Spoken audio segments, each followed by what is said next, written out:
Hello दोस्तों, मेरा नाम इरफान कौशाली है and I am growth hacker, business coach, sales trainer and international motivational speaker. मुझे आप सभी लोगों के साथ में बेहद खुशी हो रही है मेरा एपिसोड नंबर 3 सीजन 1 का शेयर करते हुए। और ये मेरा फेवरेट टॉपिक है, दैट इज सेल्स। बहुत से लोग मुझसे पूछते हैं कि सेल्स का मतलब क्या है। मैं उनको हमेशा एक ही बात कहता हूं, सेल्स का मतलब है अपने क्लाइंट से हाँ बुलवाना। और उस हाँ बुलवाने के लिए दोस्तों हमें उसको एक प्रोसेस या एक मेथड फॉलो करना पड़ता है। और अगर हमने वो बराबर से मेथड को फॉलो किया तो डेफिनेटली हमारा कस्टमर हमें क्या करेगा, हाँ बोलेगा।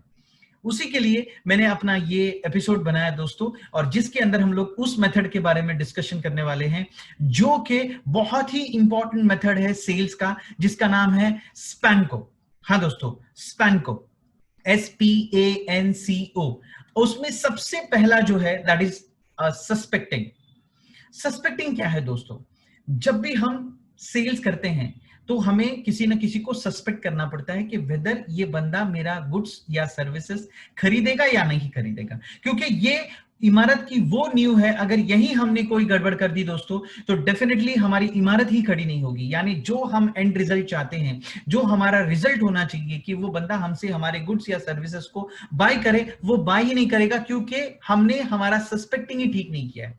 तो what is suspecting? Suspecting is a process of primary fact finding based on physical observation and mental calculation। यानी हम किसी को फिजिकली देखते हैं या उसका मेंटल कैलकुलेशन करते हैं कि वेदर ये बंदा मेरा सामान खरीदेगा या नहीं खरीदेगा, या मुझे पैसा देगा या नहीं देगा। और ये डिपेंड करता है उसके फिजिकल ऑब्जर्वेशन पे और उसके मेंटल कैलकुलेशन पे। अगर आपने यहां पे ठीक ठाक काम कर लिया तो आगे के जितने भी प्रोसेस है दोस्तों वो क्या हो जाएंगे, वो आपके लिए बहुत ईजी हो जाएंगे।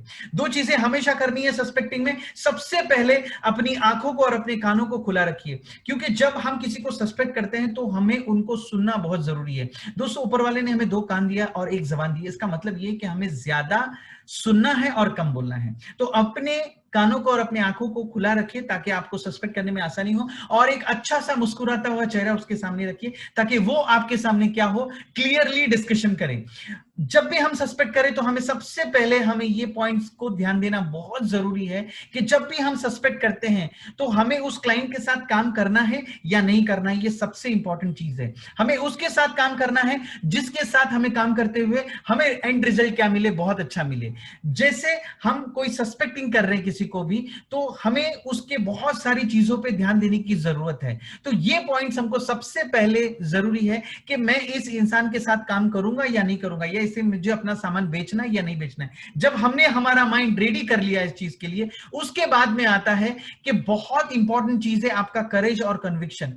कि हम किसी को अगर कोई गुड्स एंड सर्विसेज बेचने जा रहे हैं तो हमको हमारा करेज एंड कन्विक्शन को बहुत ही हाई रखना है, जो आपको अपने सेल्स प्रोफेशनल में काम आएगा। यानी आपके अंदर करेज है कि हम जाए और किसी को समझने की कोशिश करें, किसी को सस्पेक्ट करें, और कन्विक्शन, उसको मनाने का हमारा जो ये होता है, नजरिया होता है, वो बहुत हाई रहे। और तीसरा जो है, ये सस्पेक्टिंग का जो काम है ना दोस्तों, इसको कहते हैं स्निफिंग वर्क। यानी किसी को भी आप क्या कर रहे हो, आप उसको सूंघ रहे हो। यानी उसका मतलब ये है कि जैसे ही वो घर में आया, वो बंदा आया, आप उसको देख रहे हो कि उसका कोई सोनी होम थिएटर है ना, और उसकी बीवी एक लॉट ऑफ ज्वेलरी पहनी हुई है नेम प्लेट पे। यानी ये तो मैं जस्ट आपको एक एग्जांपल बता रहा हूं, इसका मतलब आप ये अंदाजा लगा सकते हो कि उसकी पेइंग कैपेसिटी क्या है। यानी जब भी हम किसी कस्टमर से बातचीत करते हैं तो हमको सस्पेक्ट करने की जरूरत है कि मेरा प्रोडक्ट, अगर मेरा प्रोडक्ट महंगा है तो मैं किसे बेचूं, और अगर मेरा प्रोडक्ट सस्ता भी है तो इसकी जरूरत है कि नहीं जरूरत है।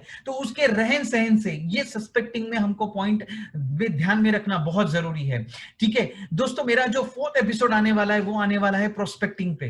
क्योंकि अगर हमने सस्पेक्टिंग ठीक कर लिया, अगर हमने हमारे क्लाइंट्स को ध्यान से समझ लिया कि yes he is being my targeted customer, तो हम उसको प्रोस्पेक्ट बहुत अच्छे से कर सकते हैं। तो मेरा जो नेक्स्ट एपिसोड होगा दोस्तों वो होगा प्रोस्पेक्टिंग पे, कि किस तरह से हम कस्टमर को प्रोस्पेक्ट करते हैं। और सस्पेक्टिंग के लिए ये 3 पॉइंट्स को आपको ध्यान में रखना है। प्रोस्पेक्टिंग के लिए मैं आपको अगले एपिसोड में एक्सप्लेन करूंगा। अगर आपको दोस्तों ये मेरा वीडियो पसंद आया तो इसे प्लीज लाइक कीजिए, शेयर कीजिए और अपने प्यारे प्यारे से कमेंट दीजिए, क्योंकि मैं ये वीडियो बड़ी मेहनत से बनाता हूं दोस्तों, और मैं चाहता हूं कि आप अपने दोस्तों के साथ में इसे शेयर करें। Thank you so much.